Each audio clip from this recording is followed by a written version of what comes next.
சிவாய நம. திருச்சிற்றம்பலம். நமது சிவ அன்பே சிவம் அறக்கட்டளையில் பயணம் செய்யும் அனைத்து அடியாருக்கும் இனிய இரவு வணக்கம். இன்றைய சிறப்பு விருந்தினராக வந்திருக்கும் சித்ரா மேடம் அவர்களை வருக வருக என்று வரவேற்கிறேன். உடல் மருத்துவம் அப்படின்னு போட்டு பகுதி 2 ஆக்சுவலா. மேடம் நீங்க டாபிக் சொல்லி ஸ்டார்ட் பண்ணிக்காங்க. Welcome to our trust and channel. 2வது டைம் வந்து ஸ்பீச் கொடுக்க போறீங்க. தேங்க்யூ. ஸ்டார்ட் பண்ணிக்கலாம்.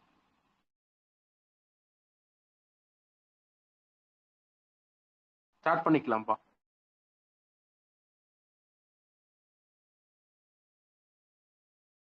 Chitra madam, Chitra madam start பண்ணிக்கலாம். வாய்ஸ் கேட்கலப்பா.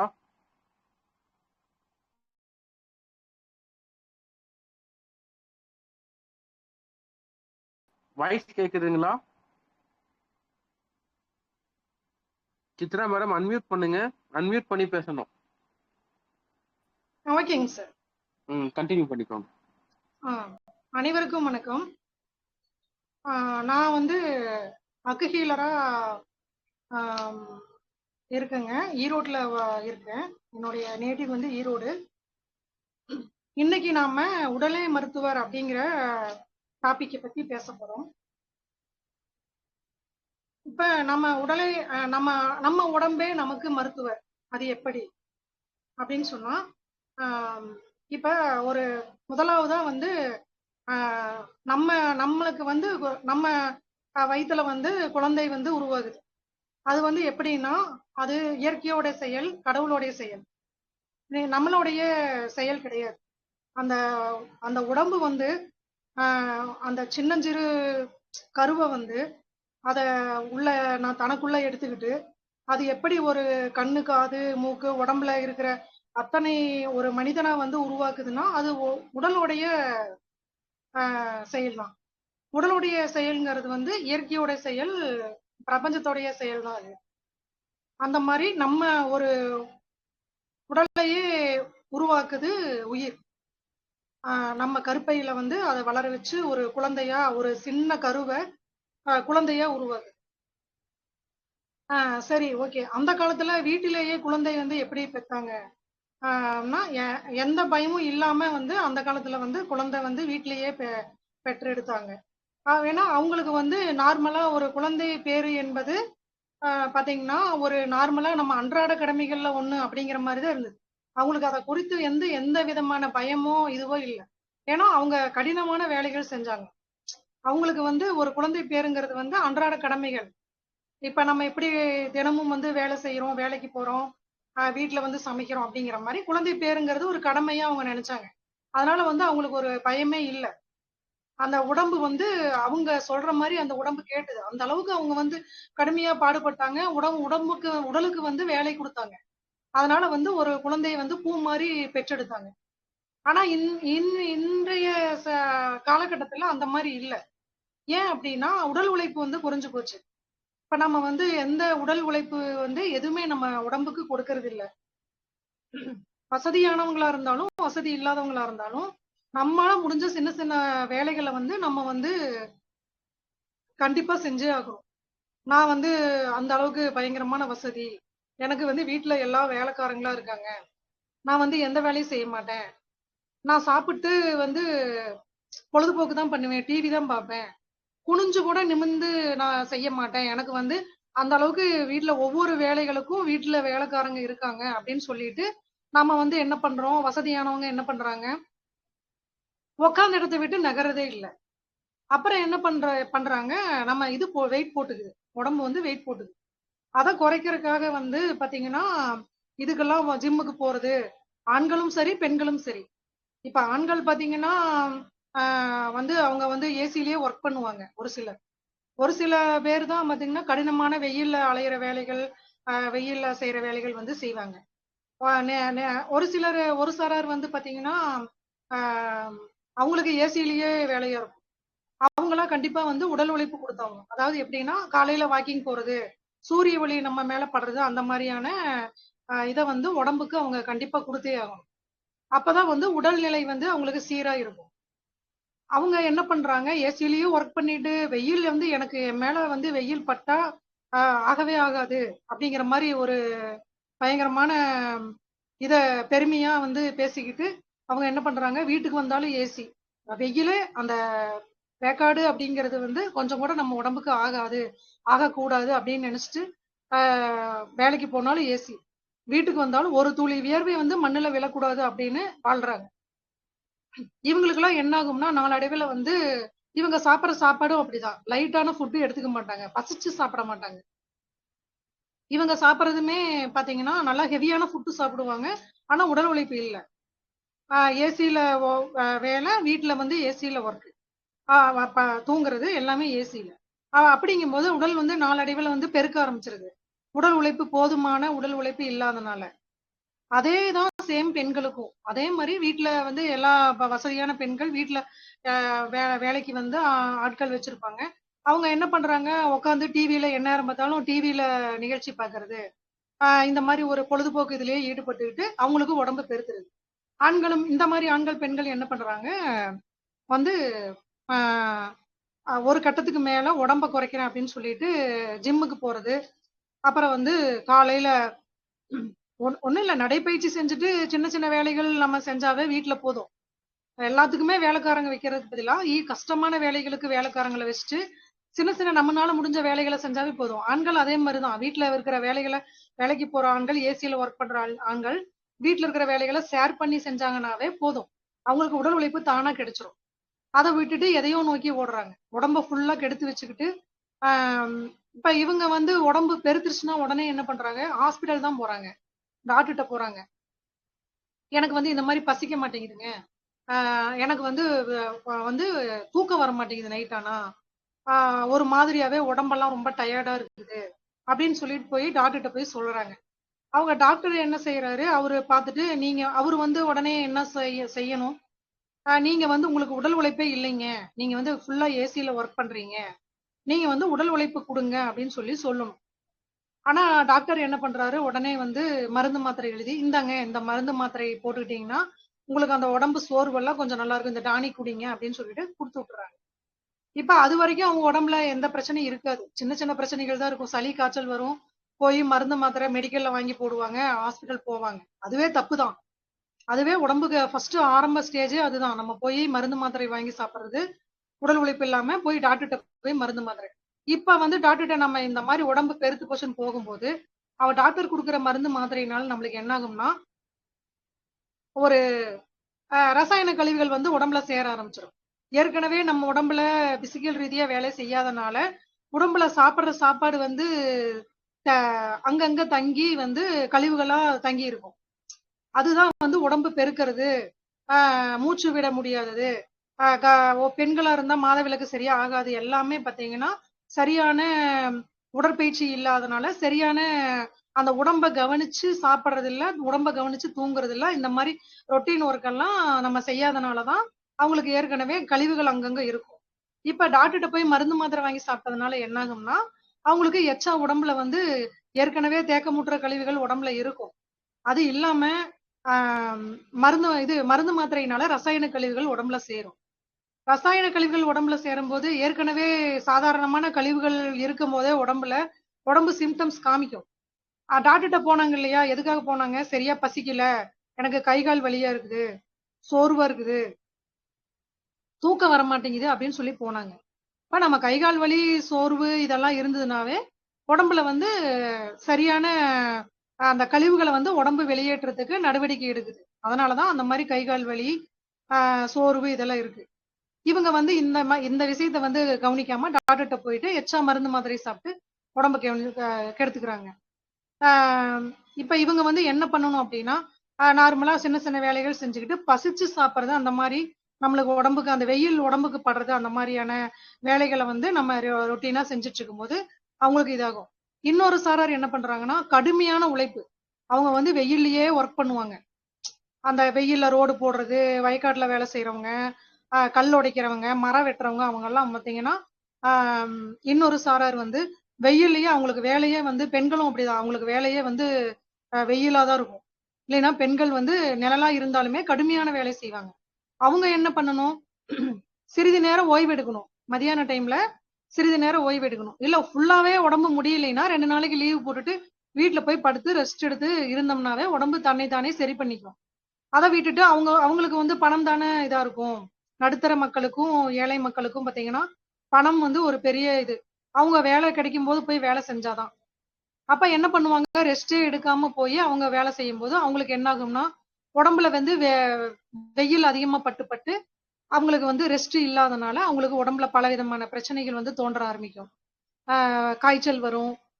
காய்ச்சல் வந்து எதுக்கு வருதுன்னா, நம்ம ஒரு அந்த உடம்ப சரி பண்றதுக்காக தான் காய்ச்சல் வருது. அவங்க அத புரிஞ்சுக்காம போய் மெடிக்கல்ல போய் மருந்து, மாத்திரை வாங்கி சாப்பிட்டு, ஐயோ! இன்னைக்கு போனா ஒரு ரூ. 500 கிடைக்கும். வீட்டு வாடகை கட்டணும். இந்த மாசம் அத பண்ணணும், இத பண்ணணும்னு சொல்லிட்டு, அவங்க சுத்தமா உடம்புக்கு ரெஸ்ட்டே குடுக்காம போயி வேலைகள் செய்வாங்க. அதாவது நடுத்தர மக்களும், ஏழை மக்களும். என்ன ஆகும்னா, அவங்களுக்கு பலவிதமான பிரச்சனைகள் வரும். பணக்காரர்கள் வந்து இந்த மாரி உடம்ப கெடுத்துக்கிறாங்க. ஏசிலயே இருந்து. ஏழைகள் வந்து வேலை செஞ்சுக்கிட்டே இருப்பாங்க. அவங்க ரெஸ்ட் எடுக்க மாட்டாங்க. நல்ல உணவு சாப்பிட மாட்டாங்க. ஏதோ ஒண்ணு கிடைச்சத வந்து போட்டுக்குவாங்க. அப்ப என்ன ஆகும்னா, உடம்பு ரொம்ப நலிவுற்று அவங்களும் என்ன பண்ணுவாங்க, முடியாத ஸ்டேஜ்ல ஒரு 2 நாள் உடம்பு ரெஸ்ட் எடுத்தாவே சரியா போயிரும். அவங்க என்ன பண்ணுவாங்க, ரொம்ப வேலை செஞ்சு செஞ்சு முடியாத ஸ்டேஜ்ல போய் டாக்டர்ட்ட போம்போது, அதேதான். அந்த ஏற்கனவே உடம்புல வந்து தேக்கமுற்ற உடம்பு வந்து ரெஸ்ட் கேட்க சொல்லி கெஞ்சும். ஓய்வு குடு, ஓய்வு குடுன்னு மருந்து மாத்திரை வாங்கி போட்டு ஏற்கனவே ரசாயன கழிவுகள் உள்ள இருக்கும். இவங்க என்ன பண்ணுவாங்க, எக்ஸ்ட்ரா போய் மறுபடியும் டாக்டர்ட்ட போக முடியாதவங்க கவர்மெண்ட் ஆஸ்பத்திரிக்கு போவாங்க. அங்க போனாலுமே ஏதோ பேர் தெரியாத மருந்து மாத்திரைய வந்து சும்மா அப்படியே ஒரு கொத்தாட்டம் அள்ளி கையில குடுத்துருவாங்க. இந்தாம்மா இத காலையில ஒரு 4 மாத்திரை, மத்தியானம், நைட்டு சாப்பிடுங்க சரியா போயிரும்னு குடுத்துருவாங்க. இவங்களும் பயபக்தியோட அத வாங்கிட்டு வந்து வீட்ல சாப்பிட்டுட்டு நம்ம உடம்பு சரியில்லைன்னா சாப்பிடவே கூடாது. அவங்க என்ன பண்ணுவாங்க, சாப்பிட்டு மருந்து மாத்திரைய கரெக்ட்டா கண்ணும் கருத்துமா சாப்பிடுவாங்க. என்ன ஆகும்னா, நோய் அப்போதைக்கு சரியாகிற மாரி தோணும். அந்த வெளியில வர கழிவுகள வந்து அடக்கி வைக்கும். அந்த உடம்பு. அதாவது வாமிட் வரும். அந்த டைம்ல ஆ மோஷன் போறோம். அப்படியே வயித்தால போற மாரி இருக்கும். எல்லாத்துக்கும் மருந்து மாத்திரை. சாப்பிடும்போது அந்த வாமிட் வெளியில நம்ம வீட்டுக்குள்ள குப்பை இருந்தா என்ன பண்ணுவோம்? குப்பைய வந்து கூட்டி வெளிய தள்ளுவோம். அந்த வேலைய உடம்பு செய்யற வேலை தான் வயிற்றுப்போக்கு, வாந்தி, காய்ச்சல் இதெல்லாம். காய்ச்சல் என்ன பண்ணுதுன்னா, உடம்புல வந்து உடம்ப சரி பண்றதுக்காக வந்து சூட்ட உருவாக்குது. அதுக்கு பேரு தான் காய்ச்சல். இதையெல்லாம் நம்ம புரிஞ்சுக்காம டாக்டர் குடுக்குற மருந்து மாத்திரைய இது இந்த இந்த இடத்துல வந்து வசதியானவங்களுக்கு பொருந்தும், ஏழை மக்களுக்கும் பொருந்தும். இவங்கெல்லாம் என்ன பண்ணுவாங்க, இந்த மருந்து மாத்திரைய சாப்பிட்டு சாப்பிட்டு ரெஸ்ட்டே எடுக்காம வசதியானவங்க ஏசில ஒரு ரூம்ல ஒர்க் பண்றதுக்காக ஓடுவாங்க. ஏழை மக்கள் வெயில்ல ஒர்க் பண்றதுக்காக ஓடுவாங்க. அவங்க உடம்புல மருந்து மாத்திரை இருக்கும். அந்த மருந்து மாத்திரையுடைய பவர் இருக்கிற வரைக்கும் அந்த உடம்பு வந்து அந்த ஃபீவரையும் அந்த இதையும் அடக்கி வச்சுட்டு இருக்கும். அந்த மருந்து மாத்திரையுடைய பவர் போகும்போது அது எக்ஸ்ட்ரா பெரிய காய்ச்சலா, பெரிய இதா உருவாகும். காய்ச்சல் எதுக்கு பெருசா உருவாகுதுன்னா, ஏற்கனவே இருந்த கழிவுகள் வேற. இப்ப மறுபடியும் தேக்கமுற்ற ரசாயன கழிவுகள், அதாவது டாக்டர்ட்ட போய் மருந்து மாத்திரை வாங்கி 10 நாள், 15 நாள் சாப்பிட்டுருப்பாங்க. அந்த கழிவுகள வெளியேற்றணும் உடம்பு. அந்த உடம்புல இருக்கிற உயிர் தான் இந்த வேலையெல்லாம் செய்யுது. இந்தா நீ எல்லாம் வந்து கழிவு, நீ போன்னு சொல்லிட்டு தள்றக்கு ரெடி ஆகுது. மருந்து மாத்திரை முடிஞ்சோனையும். அத வந்து அப்ப அந்த டைம்ல நம்ம என்ன பண்ணணும், மறுபடியும் ரெஸ்ட் எடுத்தோம்னாவே சரியா போயிரும். அப்பவும் நம்ம என்ன பண்ணுவோம், டாக்டர்ட்ட போவோம். டாக்டர்ட்ட போயிட்டு மருந்து மாத்திரை வாங்கி சாப்பிடும்போது, ஆ பெரிய காய்ச்சலா வரும். அதையும் மறுபடியும் அடக்குறோம். மறுபடியும் பெரிய ஒரு 15 நாள் கழிச்சு பெரிய காய்ச்சலா வரும். அதையும் அடக்குறோம். அது என்ன பண்ணும்னா, உள்ள அந்த கழிவுகள சேர்த்தி வைக்க ஆரம்பிக்கும் உடம்பு. வேற வழி இல்லாம. அதோடைய இயல்புக்கு விட்டுட்டு நம்ம படுத்து ரெஸ்ட் எடுக்கிறது இதெல்லாம் பண்ணுனா எதுவுமே உணவு எதுவுமே எடுத்துக்காம உடம்பு சரியில்லைன்னா உணவு எதுவும் எடுத்துக்காம படுத்து ஓய்வுல இருந்தோம்னாவே அந்த கழிவுகளை எல்லாம் வெளியேறி வாந்தி வரும், வயிற்றுப்போக்காகும். உடம்புல என்னென்ன வழியா வந்து கழிவுகளை உடம்பு வெளியேற்றுமோ அதையெல்லாம் செஞ்சுட்டு காய்ச்சல் வந்து சரியா போயிடும். காய்ச்சல் சரியா போகும்போது நார்மலா நம்ம மருந்து மாத்திரை எடுத்துக்காம காய்ச்சல் சரியா போகும்போது நோய் சரியாயிடுச்சுன்னு அர்த்தம். ஆமா அது ஆட்டோமேட்டிக்கா சரியாயிட்டு போயிரும். இப்ப நம்ம கழிவுகள மருந்து மாத்திரை வாங்கி வாங்கி போட்டு போட்டு கழிவுகள நம்ம சேர்த்துறதுனால என்ன பண்ணும், ஒரு 3 தடவ 4 தடவ ஃபீவர் வரும். ஃபீவர் வரும்போதெல்லாம் மருந்து மாத்திரை போட்டு டாக்டர் எனக்கு ஃபீவர் வந்துருச்சுன்னு ஓடுறோம். ஓடி போய் மருந்து மாத்திரை வாங்கி போட்டுக்கிறோம். ஏற்கனவே தேவையில்லாத உணவு உள்ள போகுது. நம்ம உடம்பு சரியில்லாதபோது உணவே எடுத்துக்க கூடாது. ரெஸ்ட் மட்டும் தான் எடுக்கணும். நம்ம என்ன பண்றோம், மருந்து மாத்திரை வாங்கி போட்டுட்டு ரெஸ்ட் எடுக்கிறோம். ரெஸ்ட்டும் எடுக்க மாட்டோம். ஆ மறுபடியும் வேலைக்கு போவோம். அப்ப அது என்ன பண்ணும், தேவையில்லாத உணவு உள்ள, தேவையில்லாத மருந்து மாத்திரை கழிவுகள் உள்ள, ஓய்வு எடுக்காம கல்லீரல் பாதிப்பு மிக பலமா வந்து கல்லீரல் வந்து பாதிக்கப்படும். நம்ம உடம்புல இருக்கிற உறுப்புகள்ல வந்து உடம்புல இருக்கிற கெட்ட இதை வந்து வெளியேற்றுற வேலையை வந்து கல்லீரல் தான் செய்யுது. அதுவும் செஞ்சு செஞ்சு பார்க்கும். நான் ஒண்ணுமே முடியாத பட்சத்துலதான் மயக்கமான நிலைமைக்கு கொண்டு போய் நம்மள விட்டுரும். அப்புறம் நம்ம மறுபடியும் ஹாஸ்பிடல் போவோம், குளுக்கோஸ் போடுவோம், அதை பண்ணி இதை பண்ணி வீட்டுக்கு வந்துருவோம். இது வந்து என்ன ஆகும்னா, இந்த மாதிரி நிலைமை நம்ம அப்படியே மாத்திரை போட்டுட்டே இருக்கும்போது உள்ள சேமிச்சு வைக்கிற கழிவுகள், ரசாயன கழிவுகள், தேக்கமுற்ற கழிவுகள் இது எல்லாமே சேர்ந்து நாளடைவுல கேன்சரா மாறுறது, கிட்னி ஃபெயிலியரா மாறுறது அதனாலதான். இப்ப சாலை ஓரத்துல இப்ப நம்ம குழந்தை பிறக்கிறத பத்தி ஃபர்ஸ்ட் நம்ம குழந்தை வந்து எப்படி நம்ம உடம்பே வந்து அது குழந்தைய வந்து பெற்றெடுக்குது. நம்ம உடம்பு தானே அத ஒரு நல்ல வசதியான வீட்டு பெண்ணா இருந்தாலும் சரி, வசதி இல்லாம சாலை ஓரத்துல படுத்திருக்கிற பெண்ணா இருந்தாலும் சரி, அவங்க வந்து குழந்தை எப்படி பெத்துக்கிறாங்க? சாலை ஓரத்துல படுத்திருக்கிற பெண் வந்து தானா அந்த குழந்தை பிறப்புங்கிறது தானா நிகழுது. ஆனா வசதியான வீட்டு பெண் வந்து ஹாஸ்பிடல் போறாங்க, அவங்களுக்கு ஸ்கேன் பண்றாங்க, மருந்து மாத்திரை கொடுக்குறாங்க. அது முற்றிலும் தவறான இது. அதாவது நார்மலா நம்ம குழந்தை பிறப்பு அப்படிங்கிறது நார்மலா நம்ம தேவையான சத்தான உணவுகளை பசிச்சா மட்டும் சாப்பிட்டோம்னா போதும். பசி இல்லாத இடத்துல நேரத்துல ஓய்வு எடுத்துக்கிட்டு கம்முன்னு நம்ம ரெஸ்ட் எடுத்தோம்னாவே சரியாயிரும். பசி இல்ல, லைட்டா பசிக்கிற மாதிரி இருக்கு, ஆனா எதுவுமே ஹெவியா சாப்பிட முடியலன்னா சூப்பு, பல வகைகள் இந்த மாதிரி சாப்பிட்டு நம்ம ரெஸ்ட் எடுத்தோம்னாவே சரியா போயிடும். அது சாலையோரத்துல இருக்கிற பெண்ணா இருந்தாலும் சரி. உடல் அறிவுங்கிறது வந்து எல்லாருக்குமே ஒண்ணுதான். உடல் தான் குழந்தையை உருவாக்குது.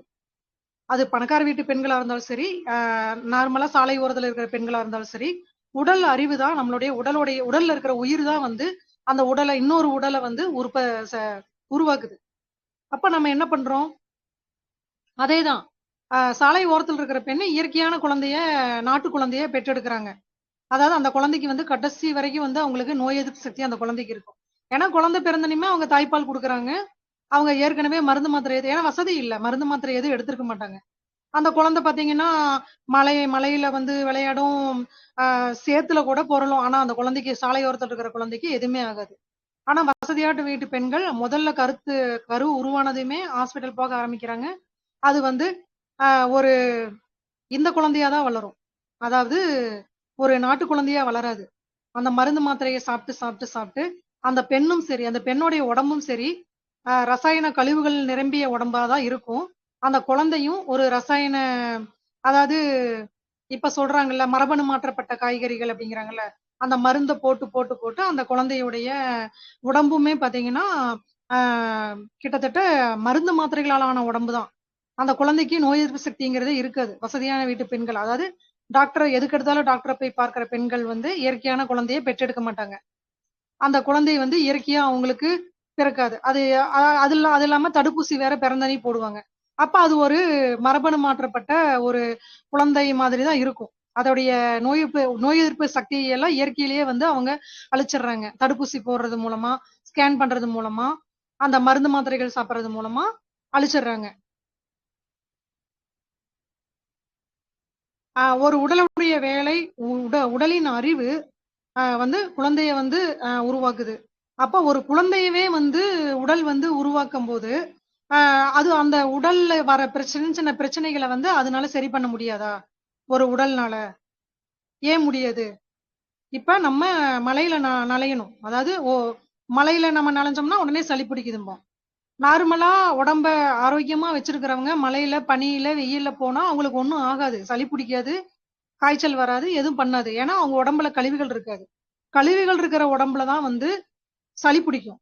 ஏன்னா மழைநீர் வந்து மழைநீர், பனி இதெல்லாம் வந்து இயற்கை. இயற்கை நம்ம மேல பட்டனையே நம்ம உடம்புல இருக்கிற கழிவுகளை வந்து அது அதோடைய பிராண த பிராண த உயிர்த்தன்மை வந்து அந்த கழிவுகளை வெளியேற்றதுக்காக உடனே செயல்பட ஆரம்பிச்சிரும். அந்த மழை நீரோ, அந்த பனியோ, அந்த வெயிலோ மேல படும்போது. இப்ப நம்ம வந்து அத வந்து கொண்டாடணும். அந்த மழை வரும்போது போய் நனையணும். வெயில் வரும்போது வெயில்ல அலையணும். அதுக்காக நடு 12 மணி வெயில்ல போக சொல்லல. காலையில ஒரு 11 மணி அந்த மாதிரி வெயில். ரொம்ப வெயிலா இருந்தா நம்ம வீட்டுல இருந்துக்கிறது நல்லது. இந்த மாதிரி வெயில், பனி, மழை எல்லாமே நம்ம உடம்புல படணும். அத அந்த மாதிரி படும்போதுதான் இயற்கை நம்ம உடம்பு வந்து 5 பஞ்சபூதங்களால் ஆனது நம்ம உடம்பு. நிலம், நீர், காற்று, ஆகாயம், நெருப்பு. அப்ப நம்ம உடம்புல வந்து எல்லாமே இயற்கையோட ஒண்ணா நம்ம இருக்கும்போது நம்மளுக்கு எந்த பிரச்சனையுமே வராது. நம்ம லைட்டா மழையில நனைஞ்சனையும் தும்மல் வருது. தும்மல் வந்தா சந்தோஷப்படணும். அதை வந்து கொண்டாடணும். தும்மல் வரும்போது எனக்கு தும்மல் வருது, என்னுடைய உடம்புல இருக்கிற கழிவுகள்லாம் வெளியில போகுதுன்னு சொல்லி நம்ம ரொம்ப சந்தோஷப்படணும். தும்மலை அடக்கறதுக்காக உடனே நம்ம என்ன பண்றோம், மெடிக்கல் ஷாப்லயோ இல்ல டாக்டர்கிட்டயோ போய் மருந்து, ஐயோ டாக்டர் எனக்கு வந்து தும்மல் வந்துருச்சு என்ன பண்றது அப்படின்னு சொல்லிட்டு போய் மருந்து மாத்திரை வாங்கி போடுறோம். உடனே தும்மல் நின்னு அந்த சளி வந்து கட்டியாகி நுரையீரல்ல போய் தங்கிருது. அந்த நுரையீரல் இருக்கிற கழிவுகளை, உடல்ல இருக்கிற உயிர் வந்து நுரையீரல் இருக்கிற கெட்டியான கழிவையும் வெளியில தள்ளுறதுக்காக ட்ரை பண்றதுதான் வந்து இருமல்.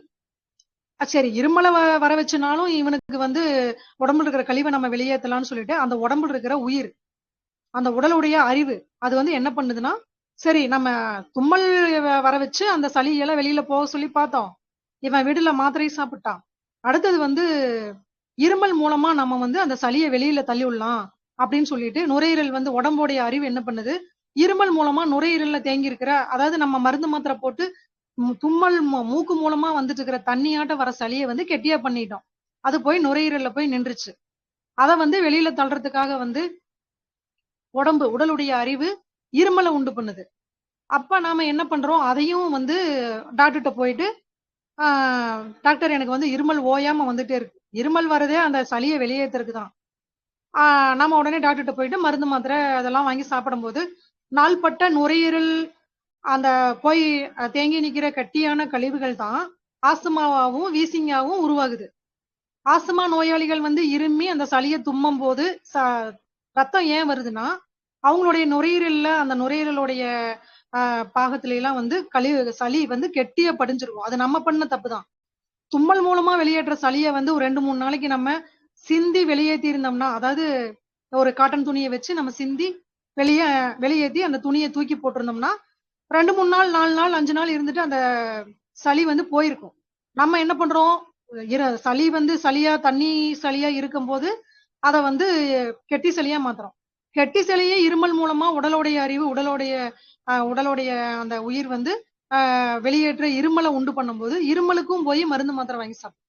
அது என்ன ஆகுதுன்னா, நுரையீரல போய் நல்லா அந்த நுரையீரலுடைய இதுல போய் நல்லா தேங்கிருது. அந்த எலும்புகள்ல அந்த தசைகள்ல போய் அந்த சளி அப்பிக்குது. அதுதான் அந்த வீசிங்காவும் ஆஸ்துமாவும் வருது. அவங்க இருமும் போது ரத்தத்தோட கூடிய சளி வர்றது வந்து, இது எல்லாமே நம்ம ஏற்படுத்துற தவறுகள் தான். இது எல்லாமே நம்மளுடைய தவறுகள் தான். காய்ச்சல், வயிற்றுப்போக்கு, வாந்தி பேதி வந்தா உடனே மருத்துவமனைக்கு ஓடுறோம். காய்ச்சல் வந்து முதல்ல எதனால வருது அப்படின்னு சொன்னா, நாட்பட்ட கழிவுகள் உடம்புல இருக்குன்னு பார்த்தோம் இல்லைங்களா, அதாவது தேக்கமுற்ற கழிவுகள். நம்ம வந்து பசிக்காம சாப்பிட்றதும் ஒரு கழிவு தான். அது போய் முழுசா ஜீரணமாகறது இல்ல, முழுசா மலமா வெளியில வரதில்ல. அது வந்து அங்கங்க கழிவுகளா நின்னுக்கும். நாட்பட்ட கழிவுகள் நம்ம உடம்புல இருக்கும், தேக்கமுற்ற கழிவுகள். அப்புறம் அந்த சின்ன சின்ன உபாதைகளுக்கு போய் மருந்து மாத்திரை வாங்கி சாப்பிடுறது ரசாயன கழிவுகள். அதுவும் நம்ம உடம்புல வந்து இருக்கும். இத வந்து நம்ம உடம்பு வந்து வெளியேற்ற முயற்சி பண்ணுது. எப்படி வெளியேற்ற முயற்சி பண்ணும், வாந்தியாவும் வயிற்றுப்போக்காகவும் வெளியேற்றத்துக்கு அந்த உடம்பு வந்து முயற்சி பண்ணுது. வாந்தி வரும் திடீர்னு. ஒரு சிலருக்கு ஏதாவது சாப்பிட்டோம்னா உடனே உடம்பு ஒத்துக்காம வாந்தி வரும். அந்த வாந்தி வர டைம்ல வந்து நம்ம வாந்தி எடுத்துட்டு முடிஞ்சா நம்ம கையில இருக்கிற 2 விரலை யூஸ் பண்ணி தொண்டை வரைக்கும் விட்டு நம்மளே இன்னும் கொஞ்சம் வாந்தி எடுக்கலாம் வாந்தி வரும்போது. அதுதான் நம்ம உடம்புக்கு செய்யற பெரிய நன்மையான விஷயம். நம்ம என்ன பண்றோம், வாந்தி வந்தோடனே ஐயோ டாக்டர் எனக்கு வாந்தி வருதுங்க, நான் சாப்பிட்டுட்டு இருந்தேன், திடீர்னு சாப்பிட்டு முடிச்சோடனே ஒரு 1/2 மணி நேரத்துல எனக்கு பயங்கரமான வாந்தி அப்படின்னு சொல்லிட்டு டாக்டர்கிட்ட போறோம். அதே மாதிரியே தான் வயிற்றுப்போக்கு. உடம்பு வந்து வயிற்றுப்போக்கை உருவாக்கி கழிவுகளை வெளியேற்றலாம் அப்படின்னு முயற்சி பண்ணுது. இப்ப நம்ம என்ன பண்றோம், வயிற்றுப்போக்கு வரும்போது நம்ம படுத்து ரெஸ்ட் எடுத்தோம்னாவே சரியா போயிடும். வயிற்றுப்போக்கு வந்தா நம்ம போய்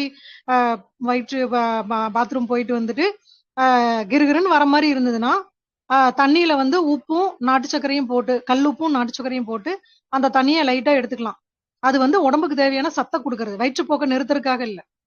அப்ப நம்ம வயிற்றுப்போக்கு ஒரு தடவை வரலாம், 10 தடவை கூட வரலாம். அது வரைக்கும் நம்ம, ஏன்னா உடல் வந்து கழிவுகளை வெளியேற்றுது, அது வரைக்கும் நம்ம வெயிட் பண்ணி அந்த கழிவுகளை வந்து நம்ம வெளியேற்றத்துக்கு வந்து உடலுக்கு ஒத்துழைப்பு கொடுத்து நம்ம ஒரு 2 நாள் வேலைக்கு லீவ் போட்டுட்டு படுத்திருந்தோம்னா சரியா போயிடும். இதையெல்லாம் வெளியேற்றத்துக்காக தான் காய்ச்சலை வந்து உடம்பு உண்ணுப்புது. உண்டு பண்ணுது. காய்ச்சல் என்ன அர்த்தம்னா காய்ச்சுதல் அப்படின்னு அர்த்தம். அதாவது உடம்பு வந்து கழிவுகளை வெளியேற்றதுக்காக இயற்கையான ஒரு சூட்டை உருவாக்குது. அதுக்கு பேரு தான் காய்ச்சல். காய்ச்சல் வரும்போது வாந்தி வயிற்றுப்போக்கெல்லாம் வர்றது வந்து இதனாலதான். இப்ப காய்ச்சலையும் நம்ம கொண்டாடணும். தும்மல் வருது அடக்கிடுறோம், இருமல் வருது அடக்கிடுறோம், இப்ப வயிற்றுப்போக்கையும் அடக்குறோம், வாந்தியையும் அடக்குறோம். டாக்டர்கிட்ட போனோடனே டாக்டர் எனக்கு வந்து போன வாரம் வந்து தும்மல் வந்ததுங்க, இருமல் வந்ததுங்க, அதுக்கு வந்து மருந்து மாத்திரை கொடுத்தீங்க, ஏதோ பரவாயில்லைங்க. இப்ப வந்து பாத்தீங்கன்னா திடீர்னு இன்னைக்கு காலையில இருந்து பயங்கரமான ஃபீவருங்க. ஃபீவர் வந்தோடனையும் நான் அப்பதான் கொஞ்ச நேரம் முன்னாடி சாப்பிட்டு இருந்தேன், எல்லாமே வாந்தி, வயிற்றால வேற போகுதுங்க, என்னால ஒண்ணுமே முடியல, ரொம்ப மயக்கமா வருது அப்படின்னு சொல்லுவோம். அப்ப டாக்டர் உடனே என்ன பண்ணுவாரு, ஃபீவரை வந்து உடம்போடைய வெப்பநிலையை குறைக்கிறதுக்காக மருந்து மாத்திரை கொடுப்பாரு. அப்ப உடம்புடைய நோய் எதிர்ப்பு சக்தி, அது காய்ச்சல்ங்கிறது வந்து நோய் எதிர்ப்பு சக்தி, உடம்புடைய நோய் எதிர்ப்பு சக்தி வந்து கம்மியாயிரும், அதாவது இதாயிரும். காய்ச்சலை வந்து நிறுத்தும் போது உடம்பு வந்து எதிர்ப்பு சக்தி வந்து இல்லாம போயிரும். அப்புறம் வயிற்றுப்போக்குக்கும் மருந்து கொடுப்பாரு, வாந்திக்கும் மருந்து கொடுப்பாரு. அப்ப நோய் எதிர்ப்பு சக்தி முதல்ல நம்ம கொலை பண்றோம், ரெண்டாவது வயிற்றுப்போக்கு வந்து நிறுத்துறோம். வயிற்றுப்போக்கு உடம்புல இருக்கிற கழிவுகள் வெளியேறிட்டு இருக்குது. வீட்டில் இருக்கிற குப்பையை வந்து வெளியில நம்ம கூட்டி தள்ளினாதான் நல்லது. வீட்டுக்குள்ளேயே வச்சிருந்தோம்னா அது குப்பைக்குள்ள தானே நம்ம இருப்போம். அந்த மாதிரி அந்த எல்லாம் நம்ம ஸ்டாப் பண்ணும்போது அப்போதைக்கு நல்லா இருக்கிற மாதிரி இருக்கும். நம்ம வீட்டுக்கு வந்துட்டு ஒரு நாள் ரெஸ்ட் எடுத்துட்டு மறுபடியும் வேலைக்கு போவோம். மறுபடியும் இதேதான் ரொட்டீனா ஆகும். அப்ப இதுதான் நாட்பட்ட. நம்ம இது என்ன பண்ணணும்னா, ஃபீவர் வரும்போது நம்ம படுத்து ரெஸ்ட் எடுக்கணும், அது மட்டும்தான். அந்த டைம்ல எதுவுமே சாப்பிடக்கூடாதா அப்படின்னு சொன்னா, எதுவுமே கெட்டியான உணவுகளா இல்லாம, அதாவது வயிற்றுப்போக்கெல்லாம் வந்து எதுவுமே சாப்பிடக்கூடாது, வாந்தி வந்தாலும் எதுவும் சாப்பிடக்கூடாது. காய்ச்சல் மட்டும் இருந்ததுன்னா, நல்லா இருந்தது, கொஞ்சம் லைட்டா பசிக்கிற மாதிரி இருந்ததுன்னா சூப்பு வகைகள் எடுத்துக்கலாம், வேற எதுவுமே எடுத்துக்கூடாது. இல்ல வாய் கசப்பா இருந்ததுன்னா நம்ம எதுவுமே எடுத்துக்கூடாது. எதுவுமே எடுத்துக்காம படுத்து ரெஸ்ட் எடுத்தா மட்டும் சரியா போயிரும்.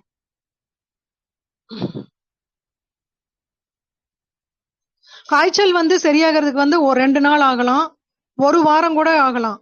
இப்ப நம்ம காய்ச்சல் சரியானோடனே உடனே சாப்பாடு எடுத்துக்கலாமா? உடனே எடுத்துக்கிறத விட ஒரு நாளைக்கு வந்து பாத்தீங்கன்னா பழச்சாறுகள், பழங்கள், காய்கறிகள், சூப்புகள் அந்த மாதிரி எடுத்துக்கிட்டு உடம்ப கொஞ்சம் ரெடி பண்ணிட்டு அதுக்கப்புறம் அடுத்த நாள் வந்து கொஞ்சம் கொஞ்சம் கொஞ்சமா திட உணவு நம்ம கொடுக்கலாம். சிறிய நோயின்னு டாக்டர்கிட்ட போறதுதான் வந்து பெரிய நோயா மாறி நம்மளுக்கு இந்த அளவுக்கு. இப்ப நம்ம வயிற்றாலையும் உள்ளேயே அடக்கி வாமிட்டையும் அடக்கும்போது வேறொரு மூலமா வந்து உடம்பு வந்து வெளியில கழிவுகளை வெளியேற்றத்துக்கு செய்யற இதுதான் வந்து தோல்ல அரிப்புகள், கருப்பா வர்றது, வெண்திட்டுக்கள், தோல்ல கொப்பளமா வர்றதெல்லாம் வந்து அரிப்பு, அதாவது கழிவுகள், அதாவது தோல் மூலமா வெளியேற்று. கடைசி கட்டமா எல்லா வகையிலையும் கண்ணு வந்து பொங்கி கண்ணு சிகப்பா மாறும், கண்ணுல தண்ணி வரும், அதுவும் கழிவு வெளியேற்றம் தான். ஒரு சிலருக்கு காதுல கூட சீ மாதிரி வரலாம், அதுவும் கழிவு வெளியேற்றம் தான். ஏதோ ஒரு வகையில கழிவு வெளியேற்ற முயற்சி பண்ணி கடைசி கட்டமா கழிவை வெளியேற்றுறதுதான் தோல் மூலமா வெளியேற்றுறது உடம்பு. இப்ப நம்ம வந்து மருத்துவம் அந்த காலத்துல வந்து இந்த அளவுக்கு ஹாஸ்பிட்டல்ஸ் கிடையாது.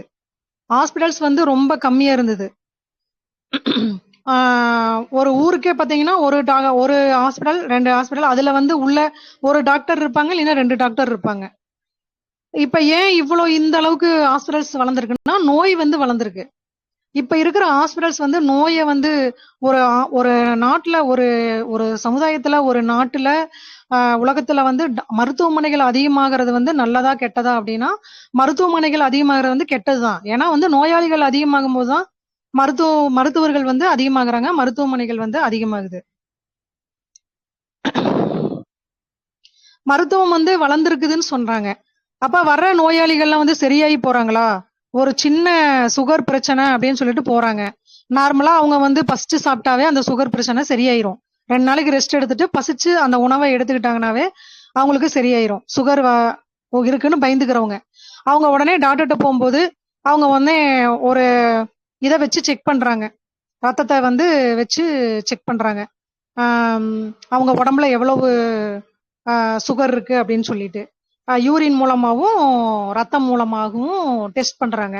இன்னொன்னு யூரின் மூலமா வெளியேறுற இதை வந்து வச்சு பார்க்கும்போது அது எப்படி யூரின் மூலமா நம்ம வெளியேறுற கழிவுகள் வந்து கழிவுகள் தானே. ஒரு யூரின் மூலமா வந்து ஒரு கெட்ட இது வரும்போதும் அதை வந்து இவங்க அளந்து பார்த்துட்டு உங்களுக்கு இவ்வளவு சுகர் இருக்குன்னு எப்படி சொல்லலாம். உள்ள இருக்கிற கழிவுகள் வெளியில வந்துருச்சு. இப்ப உடம்பு சுத்தம் பண்ணிட்டு இருக்குது. சுத்தம் பண்ணிட்டு இருக்கிற கழிவுகள் வந்து அந்த அந்த யூரினை நாம் செக் பண்ணும்போது உடம்பு கழிவை வெளியேற்றி இருக்குன்னு தானே சொல்லணும். அந்த யூரினை செக் பண்ணி பார்த்துட்டு உடம்பு வந்து உங்க உடம்புல இத்தனை கழிவுகள் இருக்குதுன்னு எப்படி சொல்ல முடியும். குப்பை கூட்டி நம்ம வெளியில தள்ளிடுறோம், அந்த குப்பை வெளியில போயிருது. அப்ப நம்ம என்ன சொல்லுவோம், குப்பை வெளியில போயிருச்சு, குப்பையெல்லாம் நான் அள்ளி போட்டுட்டேன்னு சொல்லுவோம். இதே அளவு குப்பை மறுபடியும் வீட்டுக்குள்ள இருக்குது நம்ம எப்படி சொல்ல முடியும். நம்ம தானே கூட்டி வெளியில தள்ளுறோம். அதே உடம்பு தானே வந்து அந்த கழிவுகளை யூரின் மூலமா வெளியில தள்ளுது. கெட்ட குளுக்கோஸ அதாவது சுகர் ப்ராப்ளம் இருக்கிற நோயாளிகளுக்கு அது எப்படி அவங்க அந்த 120 180 200 300 400 அப்படின்லாம் வந்து அளவு வைக்கலாம். ஒவ்வொரு நோயாளிக்கும் ஒவ்வொரு விதமான சுகர் இது வந்து இருக்கும், ப்ரெஷர் இருக்கும். ஏன்னா அவங்களுடைய உடல் வாகுக்கு தகுந்த மாதிரி ஒவ்வொருத்தர் கடினமான வேலைகள் செய்வாரு. அவங்களுக்கு வந்து சாப்பிட்ட சாப்பாடு வந்து உடனே ஜீரணமாயிரும். ஒருத்தர் வந்து ஈஸியான வேலை ஏசிலேயே ஒர்க் பண்ணுவாரு. அவருக்கு வந்து ஒரு நேரம் சாப்பிட்டாவே போதும். அவரு கௌரவத்துக்காக பணம் இருக்குங்கிறதுக்காக 4 நேரம் சாப்பிடுவாரு. அப்ப உடம்பு பெருக்கும், அதுல பலவிதமான நோய்கள் வரும். அப்ப ஒவ்வொருத்தருக்கும் ஒவ்வொரு விதமான நம்ம பல்லாயிரக்கணக்கான கோடி மக்கள் வந்து உலகத்தில் இருக்கிறோம். ஒவ்வொருத்தருக்கும் ஒவ்வொரு விதமான சுகர் பிரஷர் அந்த மாதிரி தான் இருக்கும் உடம்புல. அதாவது உடம்புடைய இது ஒருத்தருடைய இதை வச்சு 120 180 அப்படின்னு இவங்க எப்படி அதை அளக்க முடியும் டாக்டர்ஸ். அந்த மாதிரி அது வந்து நம்ம உடம்பு சரியில்லைன்னா டாக்டர்கிட்ட போய் அந்த இது பண்றது அது எல்லாமே முற்றிலும் தவறான செயல். ஒரு மனிதனுடைய மனநலனை வந்து கெடுத்து அவனை மரணத்துக்கு தள்ளுவது வந்து 14 நாட்கள் போதுமானது. இது வந்து கம்பம் அகாடமியோடைய பிரின்சிபால் சார் உமர் ஃபாரூக் சாருடைய ஸ்பீச்சை வந்து நான் யூடியூப்ல பார்த்து அதுல எடுத்த இது வந்து இது அவர் பேசியிருக்கிறாரு. அதை எடுத்த நிகழ்ச்சி வந்து இந்த நிகழ்ச்சி. அதாவது ஒரு மனிதனின் மனநலனை சீர்கெடுத்து அவனை மரணத்திற்கு தள்ளுவதற்கு வெறுமனே 14 நாட்கள் போதுமானது. எப்படின்னா நம் எண்ணங்களே நமது வாழ்வை தீர்மானிக்கின்றது. அமெரிக்காவுல வந்து டாம் லாண்டி என்கின்ற நோயாளி, அமெரிக்காவுல வந்து டாம் லாண்டிங்கிற ஒரு நோயாளி இருக்கிறாரு. இது வந்து 1980 நடக்குது. டாம் லாண்டி என்கிற நோயாளி, அவருக்கு வந்து தொண்டையில வந்து வலி வருது, உணவு குழாயிலையும் வலி வருது. அவர் ஒரு மருத்துவரை அணுகுகிறார். அவருக்கு 3ஆம் நிலை புற்றுநோய் இருப்பதாக அந்த மருத்துவர் வந்து கூறுகிறார். அவர்கிட்ட இருக்கிற அந்த மிஷினைலாம் வச்சு செக் பண்ணி பார்த்துட்டு உங்களுக்கு 3ஆம் நிலை புற்றுநோய் இருக்குதுங்க அப்படின்னு சொல்லி சொல்றாரு. அதற்கு டாம் லாண்டி, எனக்கு இதுவரை வலியே வந்ததில்லை, எப்படி எனக்கு வந்து புற்றுநோய் இருக்க முடியும்னு கேட்கிறாரு. அவரு பயந்துட்டு உடனே டாம் லாண்டி வந்து, என்ன எனக்கு வந்து புற்றுநோயா, எனக்கு உடம்புல எந்த இது இல்லை, இப்பதான் ஃபர்ஸ்ட் டைம் வலி வருது, எனக்கு புற்றுநோய்னு சொல்றீங்க அப்படின்னு சொல்லி சொல்றாரு. இல்லை, எங்களுடைய கருவிகள் மற்றும் மருத்துவ அறிவு சொல்கிறது இது புற்றுநோய் தான் அப்படின்னு சொல்லிட்டு டாக்டர்ஸ் சொல்றாங்க. டாக்டர்ஸ் வந்து அவங்களுடைய மருத்துவ அறிவை வந்து அந்த இடத்துல பிரயோகிக்கிறாங்க. நீங்க போய் உங்களுக்கு பிடிச்ச உறவினர்களை நண்பர்களை வந்து எல்லாம் பாருங்க, பிடிச்ச உணவுகளை எல்லாம் சாப்பிடுங்க, எந்த நேரத்துல வேணாலும் என்ன வேணாலும் ஆகலாம், உங்களுக்கு புற்றுநோய் அப்படின்னு சொல்லிடுறாரு. என்று டாம் லாண்டியை வந்து அனுப்புறாங்க. அவங்க வந்து அனுப்பிடுறாங்க. 1980 நடந்த இந்த மருத்துவ சம்பவம் உலகம் முழுவதும் உள்ள உளவியல் பாட நூல்களில் ஒரு பாடமாக உள்ளது. அதாவது இந்த நிகழ்ச்சி வந்து உலகம் முழுவதும் உள்ள சைக்காலஜி புக்ல வந்து இது ஒரு இதா இருக்கு. ஏன்னா நம்ம மனசுதான் எல்லாமே. நம்ம ஒரு நல்லதை வந்து தொடர்ந்து நினைச்சிட்டே இருக்கும்போது அது நல்லதா மாறுது. ஒரு கெட்ட விஷயத்தை நம்ம நினைச்சிட்டு இருக்கும்போது ஒரு நோயாளியோடைய உயிரையே அது வந்து ஒரு நல்லா இருக்கிற மனிதருடைய நோயாளின்னு அவரை சொல்ல முடியாது. ஒரு நல்ல ஆரோக்கியமான மனிதரோட உயிரையே வந்து 14 நாள்ல வந்து பறிக்குது. ஏன்னா அந்த மரணத்தை நேருக்கு நேராக சந்தித்த டாக்டர் ப்ரூஸ் லிப்டன்ங்கிற டாக்டர் ஒரு அமெரிக்க அணுவியல் விஞ்ஞானி. அவரு ஒரு அணுவியல் விஞ்ஞானி அந்த டாக்டர் ப்ரூஸ் லிப்டன். அந்த நோயாளி வலிதானே இருக்கு, அந்த வலிதானே இருக்குன்னு சொல்றாரு அந்த நோயாளி, இது புற்றுநோயா இருக்க முடியுமா அப்படின்னு சந்தேகப்படுகிறார். இது புற்றுநோயா இருக்க முடியுமா? அந்த நோயாளி வந்து இறந்துடுறாரு. 14 நாள்ல வந்து இறந்துடுறாரு. இறந்ததுக்கு அப்புறம்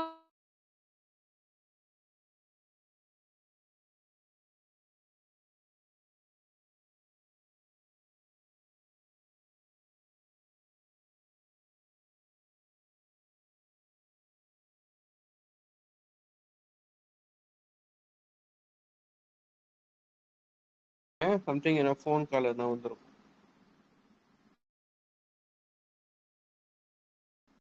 சித்ரா மேடம் அன்மியூட் பண்ணுங்க. சாரி சார், எப்படி இதாச்சுன்னு தெரியல. சரி, ஓகே கண்டினியூ பண்ணிக்கோ. சார் ரொம்ப நேரமா இதாயிடுச்சாங்க சார், மறுபடியும் எடுக்கட்டுமா? லாஸ்டா ஒரு நிமிஷம் தான் கட் ஆயிடுச்சு. சரிங்க சார், நான் மறுபடியும் கூட அந்த டாபிக் சொல்லிடுறேன். 1980 நடந்த இந்த மருத்துவ சம்பவம் உலகம் முழுவதும் உள்ள உளவியல் பாடநூல்களில் ஒரு பாடமாக உள்ளது. ஏன்னா அந்த மரணத்தை நேருக்கு நேராக சந்தித்த டாக்டர் ப்ரூஸ் லிப்டன் ஒரு அமெரிக்க அணுவியல் விஞ்ஞானி. அந்த டாம் லாண்டிங்கிற நோயாளி வந்து இறந்துடுறாரு. அவரு டாக்டர்கிட்ட போறாரு. அவரு வந்து டாக்டர் வந்து புற்றுநோயின்னு சொல்லிடுறாங்க. அவரு வந்து அந்த பயத்திலேயே வந்து 14 நாள்ல இறந்துடுறாரு. இப்ப இந்த அணுவியல் விஞ்ஞானிக்கு வந்து டவுட், அவருக்கு வந்து உண்மையாலுமே அவருக்கு புற்றுநோயா, வலின்னு சொல்லி தானே வந்தாரு, உண்மையாலுமே அவருக்கு புற்றுநோயா அப்படின்னு சொல்லிட்டு, சரி நம்ம வந்து எதுக்கும் அந்த உடம்ப வந்து உடற்கூறாய்வு பண்ணி பார்க்கலாம், போஸ்ட்மார்ட்டம் பண்ணி பார்க்கலாம் அப்படின்னு சொல்லிட்டு பார்க்கும்போது அவருக்கு புற்றுநோய் இருந்ததற்கான அறிகுறியே இல்லை. ஒரு இப்ப என்னாச்சுன்னா அவங்களோட எண்ணங்கள் தான். அவர் வந்து சும்மா சாதாரணமான வலின்ட்டு போறாரு. டாக்டர் வந்து அந்த காலத்துல ஒரு 40 வருஷத்துக்கு முன்னாடி எல்லாம் இப்ப செக் பண்ணாலும் கடைசியில நோயாளிக்கு மரணம் தான் தீர்வு. என்னென்னமோ விதவிதமான கருவிகளை வச்சு செக் பண்றாங்க. அப்பவும் அதே கதை தான். அவங்க சும்மா ஒரு கணிச்சு சொல்லியிருக்காங்க. இவர் வந்துட்டு 14 நாள்லயே இறந்துடுறாரு. ஆனா அவருக்கு உடம்புல எந்த நோயுமே இல்ல, வலின்னு போனவர் தான்.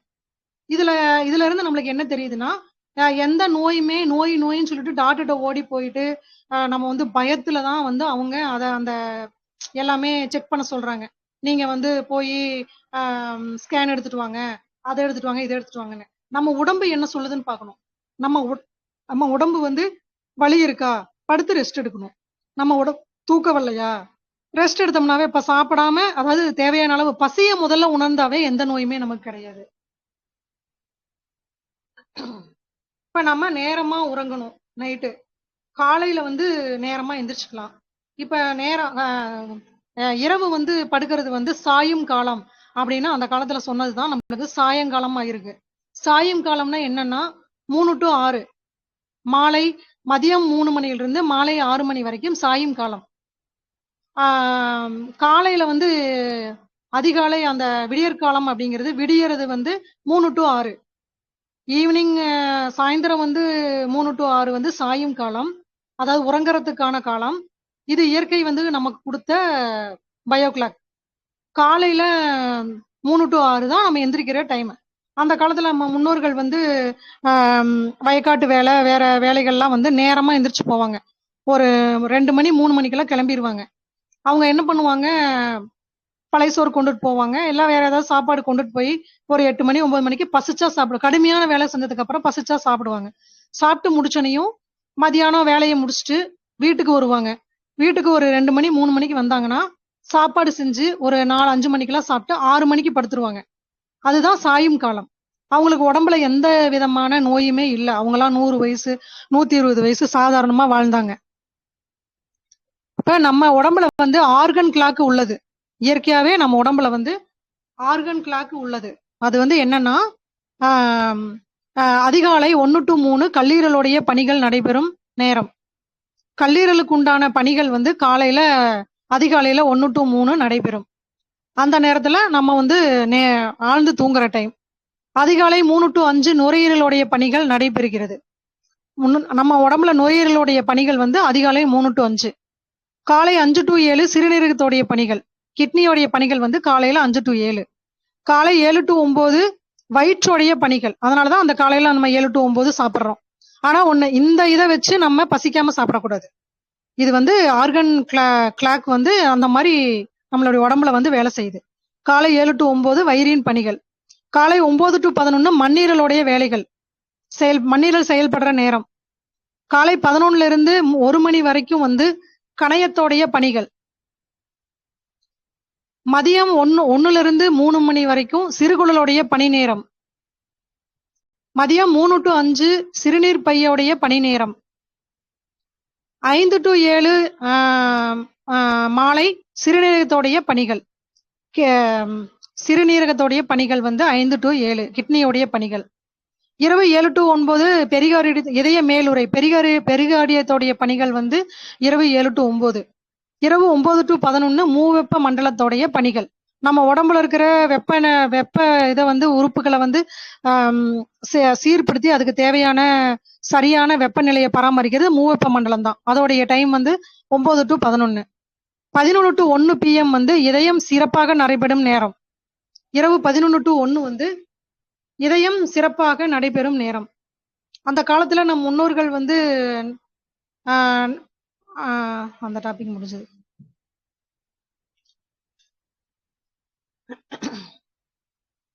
இரவு வந்து நம்ம உடல்ல வந்து உள்ள உறுப்புகள் வந்து பராமரிப்பு பணிகளை மேற்கொள்கிறது. அதாவது நம்ம படுத்து நல்லா ஆழ்ந்து தூங்கும் போது கல்லீரல், மண்ணீரல் இதெல்லாம் வந்து நல்லா பராமரிப்பு பணிகளை செய்யுது. அதனால அந்த இதைதான் கழிவுகளை நீக்குது, அந்த மாதிரி வேலை. பகல்ல வந்து சுறுசுறுப்பா இயங்க துணை செய்கிறது. பகல்ல உள்ள உறுப்புகள் வந்து பகல்ல செயல்படுற உறுப்புகள் வந்து நம்ம உடம்ப வந்து சுறுசுறுப்பா செயல்படுறதுக்கு துணை செய்கின்றது. இப்ப நம்ம வந்து எப்படி ஆரோக்கியமாக வாழ்வது? நம்ம வந்து இவ்வளவு நேரமா வந்து ஒரு நோயாளியோடைய மனநிலை என்ன, அவங்க வந்து எப்படி வந்து ஆரம்பத்துல இருக்காங்க, எந்த மாதிரியான சின்ன சின்ன பிரச்சனைகள் வருது, அது வந்து டாக்டர்கிட்ட போறாங்க.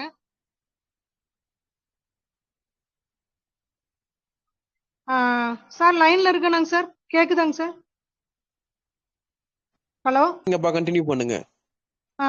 அதாவது எப்படி வந்து நம்ம தவறான வாழ்க்கை முறையால நம்ம உடம்ப வந்து நமக்கு எடுத்துக்கிறோம் அப்படின்னு சொல்லி பார்த்தோம். சரி, எப்படி நம்ம வந்து ஆரோக்கியமா அதாவது நோய் நொடி இல்லாம ஆரோக்கியமா வாழ்றது அப்படின்னு சொன்னா, இப்ப நம்ம தினமும் பயன்படுத்துற உடம்புக்கு பயன்படுத்துற ஷாம்பு, சோப்பு, அப்புறம் வந்து அழகுக்கான இது பொருட்கள், பற்பசை, இதெல்லாம் வந்து எல்லாமே ரசாயனம் கலந்துதான் இருக்கு. எல்லாமே ரசாயனத்தோடைய இதுதான், ரசாயனத்துலதான் செய்யறாங்க. நம்ம வந்து ஒரு தடவை பல்விளக்க உபயோகிக்கும் பேஸ்ட்ல வந்து 100 சிகரெட் பிடித்ததற்கான நிக்கோடின் நச்சு பொருள் கலந்து உள்ளது. அப்ப நம்ம டெய்லியும் பல்லு விளக்கும் போது எத்தனை நிக்கோடின் வந்து உள்ள போகும்? அது எல்லாமே ரசாயன கழிவுகள் தானே. நம்ம உடலில் தேய்த்து பயன்படுத்தும் சோப்பு கூட வந்து பெட்ரோலிய கழிவுகளில் இருந்து இறுதியாக கிடைக்கும் கழிவு எண்ணெயில தயாரிக்கப்படுறதுதான். இப்ப அந்த சோப்பு கூட வந்து அவங்க வந்து என்னென்ன, இப்ப வந்து நீம் சோப்பா இருந்தா அதுக்கு ப்ரிசர்வேட்டிவ் அந்த இது இருக்கு, அந்த ஒரு ரசாயன கழிவுள்ள ஒரு குழம்பு மாதிரி இருக்கும். அதுல வந்து என்ன வேணும், சந்தன சோப்புனா சந்தன வாசத்தை வந்து அதுல போட்டுருவாங்க, அவ்வளவுதான். அது வந்து ரசாயனம் தான், உண்மையான சந்தனத்தை அதுல போடுறது இல்லை. நம்ம தெரியாம அதை வாங்கி யூஸ் பண்றோம். வேப்பிலைனா வேப்பிலையோடைய அந்த வாசத்தை வந்து அந்த சென்ட் மாதிரி அதுல போட்டுருவாங்க, போட்டு சோப்பா தயாரிச்சு நம்மளுக்கு கொடுக்குறாங்க. கடையில விற்கிற சோப்பு எல்லாமே கழிவுகள் தான். ஷாம்பும் அதே மாதிரிதான். நம்ம ஷாம்பு தொடர்ந்து ரசாயன கழிவுள்ள ஷாம்பை வந்து யூஸ் பண்ணும்போது இயற்கை அப்படிங்கிறது வந்து கடையில விற்கிறது 1% கூட கிடையாது. எல்லாமே பணத்துக்காக அவங்க வந்து இது பண்ற எல்லாமே செயற்கையான இதுதான். இப்ப இத ஷாம்பை வந்து நம்ம தொடர்ந்து ரசாயன கழிவுள்ள ஷாம்பை வந்து யூஸ் பண்ணும்போது பாத்தீங்கன்னா முடி சீக்கிரமா நரைக்கும், முடி நிறைய கொட்டும், புற்றுநோய் வரைக்கும் கூட கொண்டு போய் விடும். சரி, இப்ப வந்து நாம உள்ள எடுத்துக்கிற இதை வந்து நம்ம எப்படி சரி பண்றது அப்படின்னு சொல்லி சொன்னா, நம்ம வந்து நாட்டு மருந்து கடையில வந்து பல்பொடி இருக்கு, அதை வந்து நம்ம வாங்கி யூஸ் பண்ணலாம், பல் தேய்ச்சு இது பண்ணலாம். அப்புறம் நம்ம வீட்டுல பக்கத்தால கிடைக்கிற வேப்பங்குச்சி கூட நம்ம உடைச்சு பல் தேய்ச்சு யூஸ் பண்ணலாம். நம்ம ஊர்ல நம்ம வெறுத்து ஒதுக்குற வேப்ப குச்சியை தான் வந்து வெளிநாட்டுல எல்லாம் வந்து ஒரு 10 குச்சி அந்த மாதிரி இது பண்ணி பாக்கெட்ல அடைச்சு 600 ரூபாய் 700 ரூபாய்ன்னு விற்கிறாங்க. நம்மளுடைய இயற்கை இது வந்து நம்மளுக்கே புரிய மாட்டேங்குது. ஷாம்புக்கு பதிலா வந்து நம்ம சீவக்காய் அரப்பு யூஸ் பண்ணலாம். சீவக்காய் அரப்பை நம்ம சோப்பா கூட செஞ்சு யூஸ் பண்ணிக்கலாம். தேங்காய் போட்டு நம்மளே சோப்பா செஞ்சு யூஸ் பண்ணிக்கலாம். இல்லைன்னா வந்து இயற்கை அங்காடிகள்ல வந்து கிடைக்கும் சோப்பு, கொஞ்சம் விலை அதிகம் தான், இருந்தாலும் நம்ம இயற்கையா வந்து நம்ம உடம்ப நம்ம பராமரிச்சுக்கலாம். மேலுக்கு போடுற பவுடரு, பியூட்டி இது எல்லாமே வந்து நம்மளே தயாரிச்சுக்கலாம். முகத்துக்கு போடுற பவுடர் கூட நம்மளே தயாரிச்சுக்கலாம். முகத்துக்கு போடுற பவுடர் கூட வந்து வெளிநாட்டுல இருக்கிற அந்த ஒரு கல் இருக்கும், சலவை கல் மாதிரி வெள்ளை கலர்ல, அதை வந்து அரைச்சுதான் நம்மளுக்கு அதுக்கு பேர் தான் டால்கம் பவுடர். அதுல வந்து சென்ட் கலந்துருவாங்க. என்ன ஃபிளேவர் வேணுமோ சென்ட், அது 1% கூட அதுல வந்து இயற்கையான இதே கிடையாது. பவுடர் நம்மளே ஈஸியா செஞ்சுக்கலாம். இது இல்லைன்னா நம்ம நாட்டு இயற்கை அங்காடிக்கு போனோம்னா பவுடர் வாங்கிட்டு வந்து நம்ம யூஸ் பண்ணிக்கலாம். அது இயற்கையா இருக்கும், காஸ்ட் மட்டும் கொஞ்சம் கூட இருக்கும். இப்ப நம்ம வெளிப்புற இதை வந்து நம்ம பார்த்தாச்சு. வெளிப்புறத்துல வந்து என்னென்னலாம் செஞ்சு சோப்பு இதெல்லாமே கடையில விற்கிற கலர் கலரான சோப்பு, ஷாம்பு இதெல்லாம் யூஸ் பண்ணி நம்ம உடம்ப நம்ம வந்து எப்படி எடுத்துக்கிறோம், அது புற்றுநோய் வரைக்கும் கொண்டு போய் விடுது அப்படிங்கிறத பார்த்தோம். சரி, நம்ம எந்த மாதிரியான உணவுகளை எடுத்துக்கலாம் அப்படின்னு சொன்னா, உணவுகள் வந்து நம்ம வந்து பாத்தீங்கன்னா வெள்ளை சர்க்கரை, வெள்ளை கலர்ல இருக்கிற மைதா மாவு, அரிசி வந்து நம்ம பட்டை தீட்டப்பட்ட அரிசி, கெமிக்கல் கலந்த அரிசி யூஸ் பண்றோம்.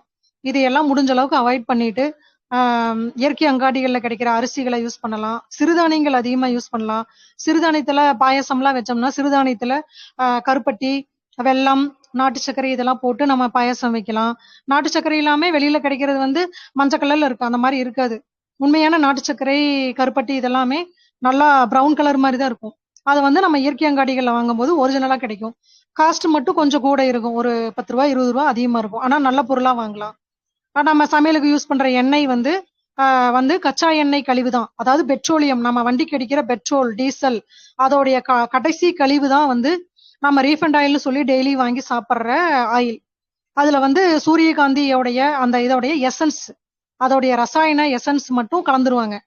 இதுதான் நம்ம சூரியகாந்தி எண்ணெய்ன்னு சாப்பிட்றோம். அதை தொடர்ந்து நம்ம சாப்பிட்டுட்டு இருக்கும்போது பெட்ரோலை நம்ம எடுத்துக்கிட்டா என்ன ஆகும், தொடர்ந்து அது வந்து புற்றுநோயில தான் கொண்டு விடும். எதனால நோய் வந்ததுன்னு நம்மளுக்கே தெரியாது.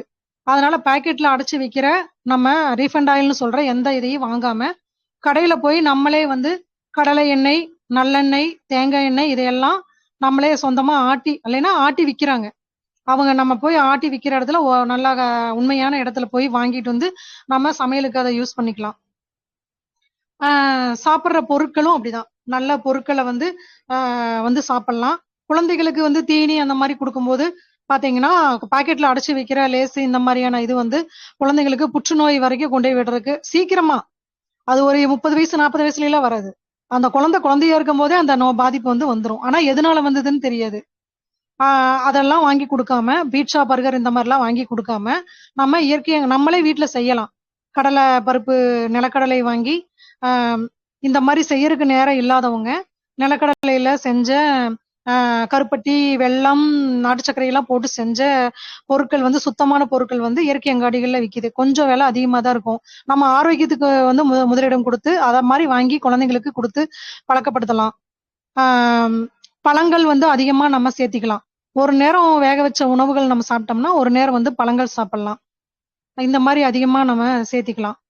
உணவு வந்து அரிசி எல்லாம் வந்து நம்ம கொஞ்சம் பாரம்பரிய அரிசிகள் நிறைய இருக்குது, அதை வாங்கி நம்ம சேர்த்திக்கலாம்.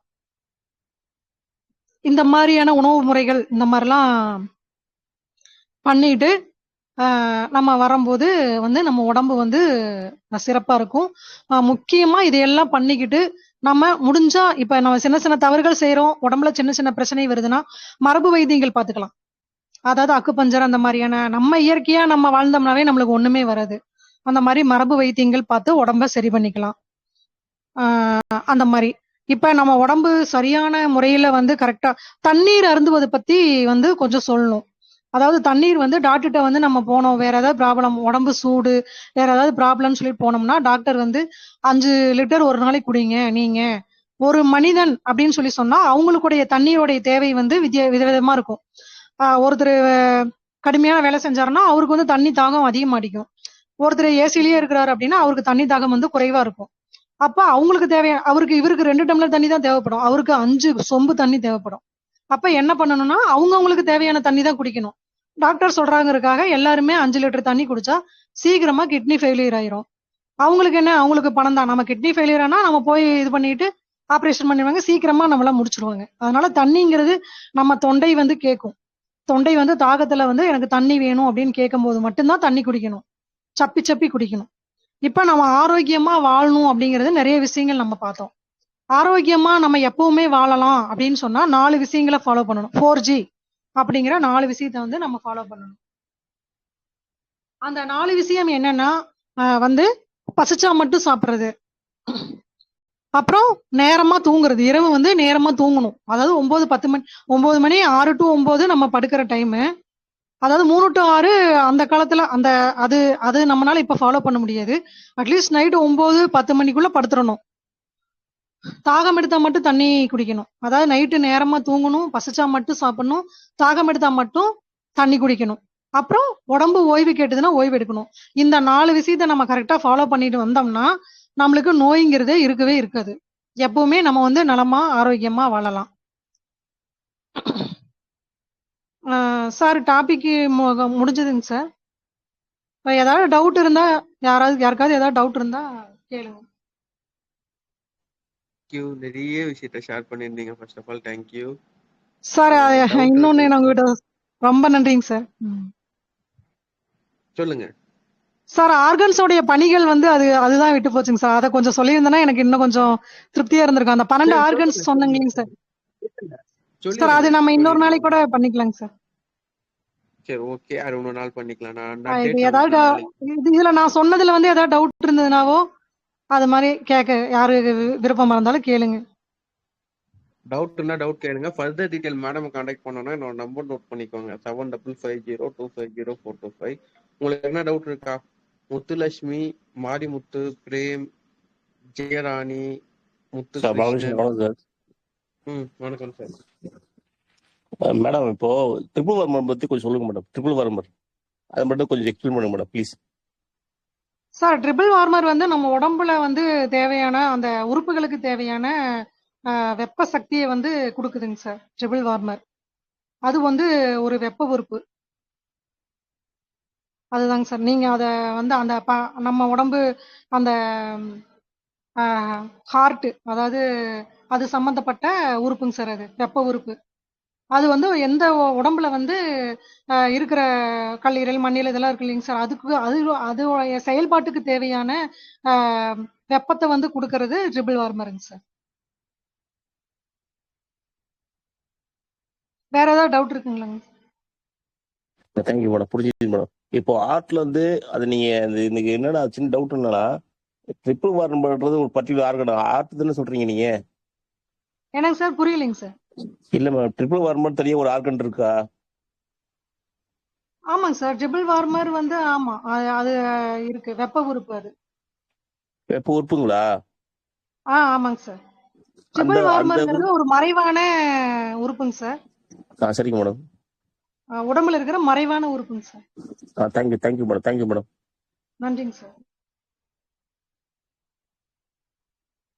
வேற ஏதாவது டவுட் இருக்குங்களா? இவ்வளவு நான் சொல்லியிருக்கேன், யாருக்குமே எந்த டவுட்டுமே வரலையா? சாப்பிட்றத பத்தி, மேல வந்து உடம்புக்கு யூஸ் பண்ற பொருட்களை பத்தி, அப்புறம் அந்த ஒரு டாம் லாண்டி அப்படிங்கிற ஒரு நோயாளி பத்தி பேசியிருந்தேன். அது வந்து எங்க சார் வந்து அந்த டாபிக் வந்து அதை நான் யூடியூப்ல பார்த்து அவருடைய ஸ்பீச்சை பார்த்து அது எவ்வளவு பெரிய விஷயம். அதெல்லாம் எதுவுமே யாருக்குமே எந்த டவுட்டுமே வரலைங்களா? எந்த ஒரு டாபிக்லயுமே டவுட் வரலையா?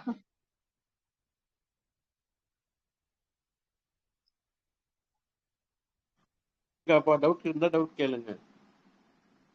வித்யா மேடம், ஆக்சுவலா டவுட் இல்லைன்னு நினைக்கிறேன். ஏன்னா நீங்க எல்லாமே வெளிப்படையா பேசிட்டீங்க மேடம். தேங்க்யூ. ரொம்ப நன்றிங்க சார். ரொம்ப நன்றி.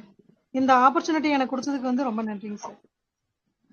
இல்ல, இறைவனுக்கு நன்றி சொல்லுங்க. நான் ஒன்றும் செய்யல. பிரபஞ்சத்துக்கு நன்றி, இறைவனுக்கு நன்றி.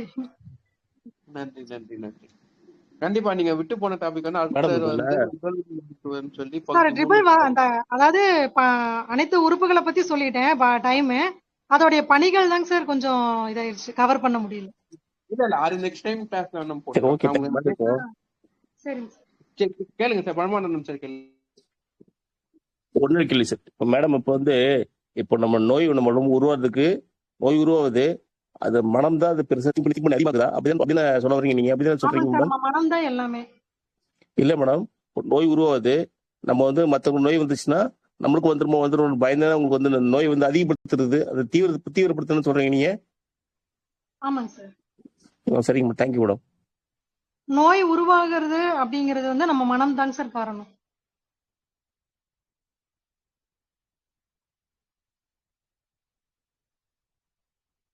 ஒரு பிரச்சனையுமே இல்லாம அந்த நோய் இருக்குது அப்படின்னு நம்பிக்கையில மட்டுமே ஒருத்தர் 14 நாள்ல இறந்திருக்காருல்ல. அவருக்கு மறுபடியும் செக் பண்ணி பார்த்தா அவருக்கு உடம்புல எந்த நோயுமே இல்லையே. அப்ப அது மனம் தானங்க. நம்ம எண்ணங்கள் தானே. இது எனக்கு இப்போ நான் சொல்ல வச்சுங்க, ஒரு தினம் போற வச்சுங்களா, அது இன்னொருத்தர் பேர் பேசிக்கிறாங்க.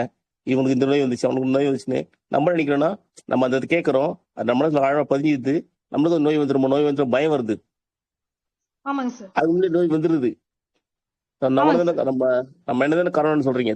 Thank you madam. ஆமா, எண்ணங்கள் தாங்க சார் எல்லாமே. நம்மளுடைய எண்ணங்கள் தான். Thank you madam, thank you Balaji, thank you sir. நன்றிங்க சார்.